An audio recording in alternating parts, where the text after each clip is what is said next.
Thanks for being here. So, I think you all know Hero Technologies as providers of maps. And you all have an understanding of maps as the concept of that digital database in your vehicle that powers your navigation system, and that you perhaps never, perhaps sometimes update during the lifetime of your vehicle. Well, if that is the concept of a digital map that you have, I would challenge you that that probably is not the concept of a digital map going forward. And this is why we are building something that we call the Hero Open Location Platform. That open location platform is a brand new concept that sort of turns things around in terms of mapping, because no longer does the data just reside in your car and you get it compiled and delivered from us.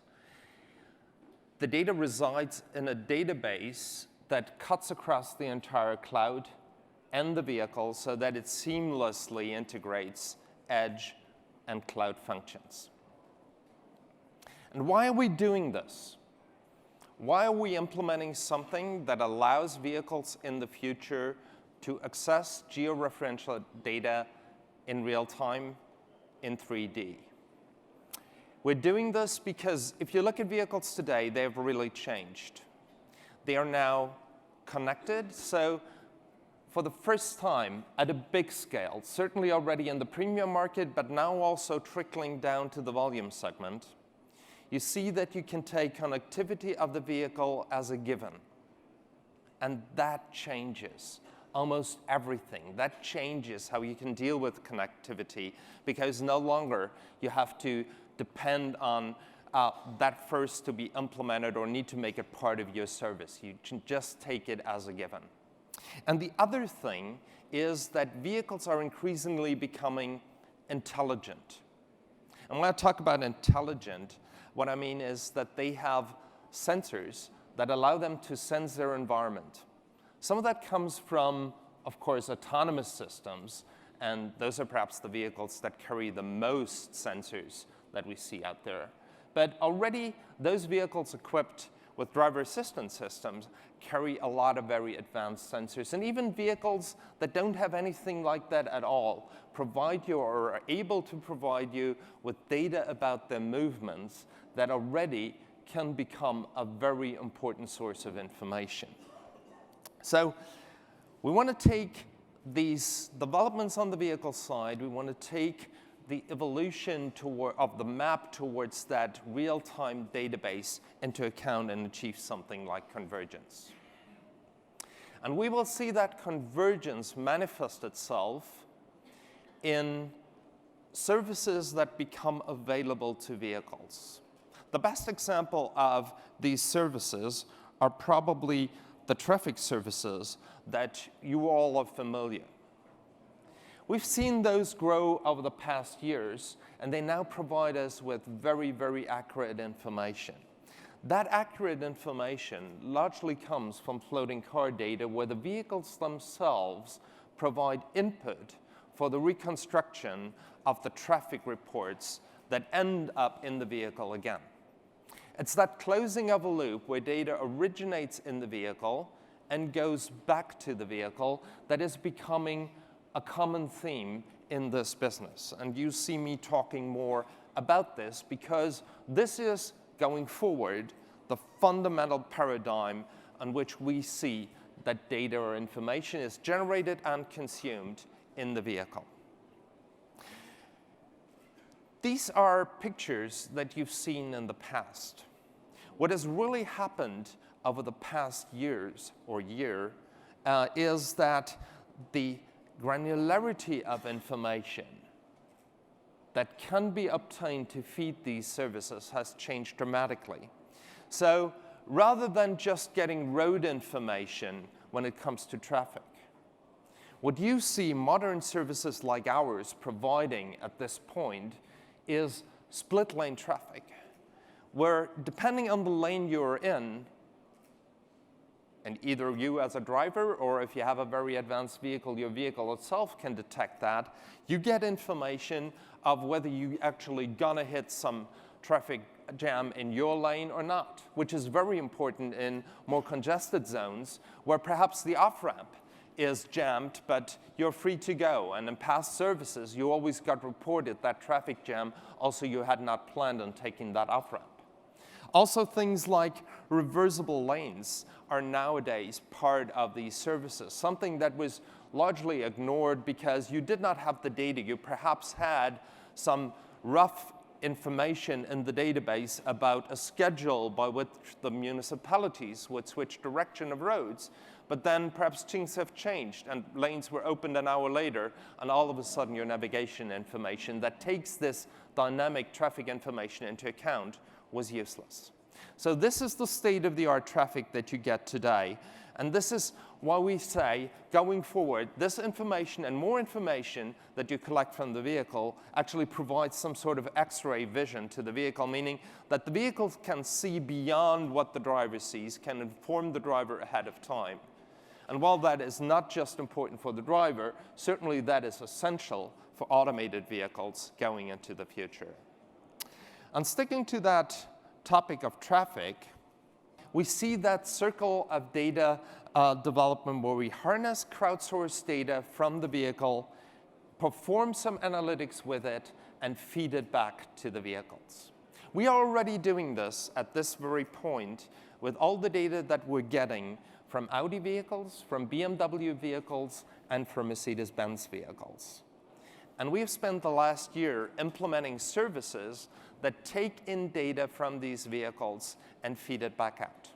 That improves the existing services that we have, and it also allows us to provide brand new services in the market. Talking about existing services, we just had this example of traffic. Now, this was traffic information in the old days, where you did not have these sources of information at the depths that we have them today. Today, with the probes that we get almost in real time, this is what the service looks like. So down to the individual street, you get that information. Now, many of you will say, but we are getting this through other sources as well today. Well, take a look here. On the left-hand side, let's say there is one well-known Californian provider of traffic services. On the right-hand side, there is our current service provisioning. And you detect that the use of vehicle probes actually gives you, compared to phone probes in the left-hand example, an additional level of granularity of coverage, because the sensors coming from the vehicle have a better way and a better precision and can be taken into account differently. So that's just an example of how existing services improve. There are also new services that we provide based on that data. One example are hazard warnings, where we can inform vehicles ahead of time, again, to the precision of a lane of where that hazard, where that obstacle in the road comes ahead. And that is an important safety services for vehicles. Now, you've heard people talk about these concepts almost forever. The important thing here is, this is now no longer just a vision. This is reality. And you can see what kind of impact these services have. Let me take you through an example. There was one day this summer in Berlin, June 29th, and I truly remember that because this was the event of the Here Summer Party. We never had such a wet summer party, I tell you, ever. So all of Berlin was flooded. This is an actual image from that day. And if you look in the data that we collected over the course of that day by the vehicle sensors that we have at our disposal, and that take in information, in this case, geoposition combined with the wiper settings, then you very accurately get heavy rain incident reports. So here it is, your proof with live data that is now available, and that can be leveraged in vehicles for either improved driver information or for automated vehicles that can take that information into account. That becomes even more interesting as vehicles are now getting more and more sensors, such as cameras. Cameras that look at traffic signs, that look at road signs, and can have these reports collected. So especially in the case where you have things like roadworks that take place on the highway, that allows us to take that information into account and feed it into the database. This becomes particularly important for a new map that we're building today, a new map that feeds into this open location platform. We call it the high definition map because it is a map of a very more refined granularity. Why are we building that map? We built that map for automated vehicles because for automated vehicles, just having road accuracy is not enough. You want to be down to a few centimeters of accuracy on the lane so that an autonomous vehicle knows very well to interpret the environment around it. And the map information is crucial for that. But it has to be fresh. It has to be fresh in terms of the topology, where the lanes go in a construction zone. It also has to be fresh in terms of the regulation that go with it. So if we see something like this on the road, like a new speed limit sign put up by a construction zone, and if we see perhaps a couple of days later that this has changed, we need to include such information and these changes into our database. So we have to have some algorithms in our open location platform that take the probe information in and then feed it back out, but perhaps in a very intelligent way, so that we do not just take one observation, but wait for a couple of observations for a certain piece of data to gain a certain maturity, gain a certain quality, and then feed it back out to the vehicles out there. So what we are doing at this point, having the database, having the tabs into the vehicles, we're creating this loop where we start observing things on the road, compare things, whether they match our existing map database or whether they show deviations, and feed that delta back to the vehicle. That is a fairly tedious process if you take it all the way through the cloud. Going forward, we will optimize that process because typically the majority of the observations that the vehicles do out there will be meaningless to us because we know them already, because our map already reflects what's out there. But what we would like to see are the changes. So, and this is the new thing about the map going forward. We will have a piece of software embedded in the vehicle that does this change detection. And that piece of software generates sort of a mini-map if it detects some deviation from what we already have in our database and lets us know about this change. We call this mini-map a maplet because it is just a few objects that a vehicle has observed which differ from what its information in the high-definition map already tells it. And as quickly as we get that information, we can process it, and we can feed that back to the vehicle. And for certain kinds of data, like hazards, we report it back very quickly. For other things, where perhaps we see deviations in lane topology, we wait for a few observations, not only to be clear that that is not just sort of a drifting in the road because perhaps some piece of garbage was lying on the road, but a real change of the lanes.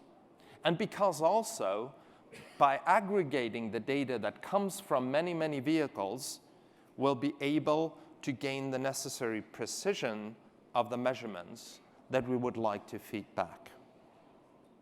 So this is the concept going forward.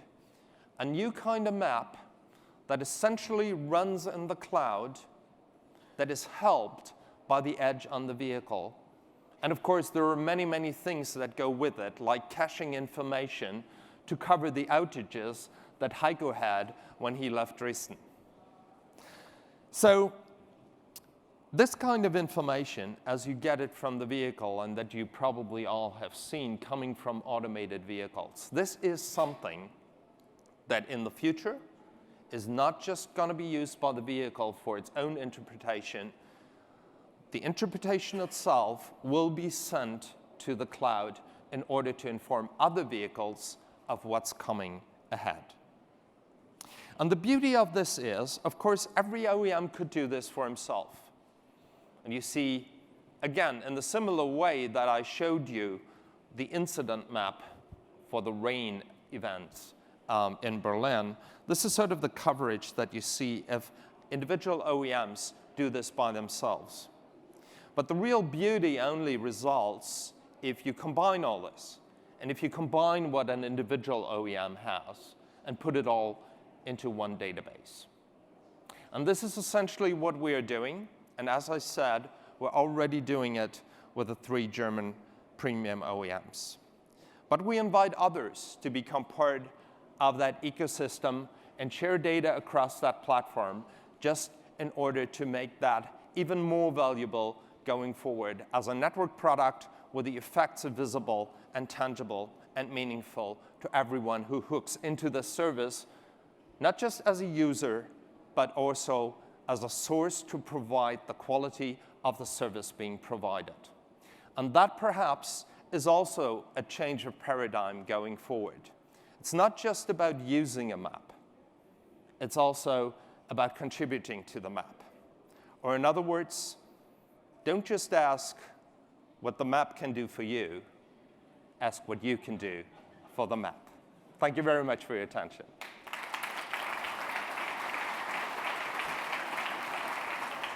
Thank you. We'll probably have a couple of questions. Yeah, you actually had a lot come in.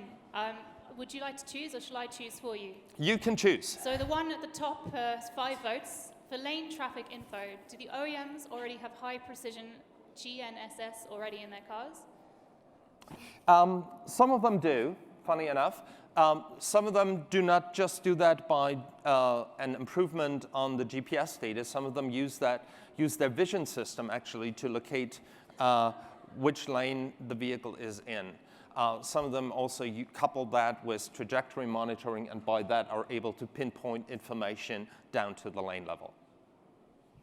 Fantastic. Now the second most voted, it's moved. What is the level of information OEMs are ready to share with third-party providers like here? We are getting anonymous vehicle data. OEMs are very, very picky about the ability or about sending any information that relates to certain vehicle, let alone a certain user. So that is the level. Apart from that, we are getting a very full set of data. Essentially everything that is on the canvas can also be provided. And as I said, new sensor data such as objects detected by the cameras are also being shared. Great. So, do you only feed the data back to the OEM brand you got it from, or do you use all data taken for the entire customer base? No, we make these services available to everybody who wants to buy in, but of course we want to incentivize people to contribute to the data. So whoever also provides data to us gets a severe rebate on the cost of the data usage. And by way of that, we call it the give-get model that facilitates us getting information also from the vehicles that participate as users of the service. Right, one quick one then, our last one. It's moved, just a second, let me find it. Which one do you say? How many % of recent cars on the street deliver floating car information? Is this sufficient for parking availability? Parking availability. Parking is very interesting because, of course, for parking data, parking of all the services right now is perhaps the service which needs the highest penetration, and we're not there yet to be able to pinpoint vehicles to an exact parking spot on the road. But what we're able to, by observing ignition start and ignition out of cycles, or in the future even having vehicles use their ultrasonic sensors while they pass by empty parking spots to give directions that guide you to an area where it is more likely for you to find parking. The way we envision our on-street parking services to grow over time is that the recommendation that you get from us at the next intersection. Now, if you want to look for parking, it's better to look for it if you turn to the right than if you look for it turning to the left. Will improve over time. So the more data we get, the better the advice of such service is going to be. Fantastic. Thank you very much.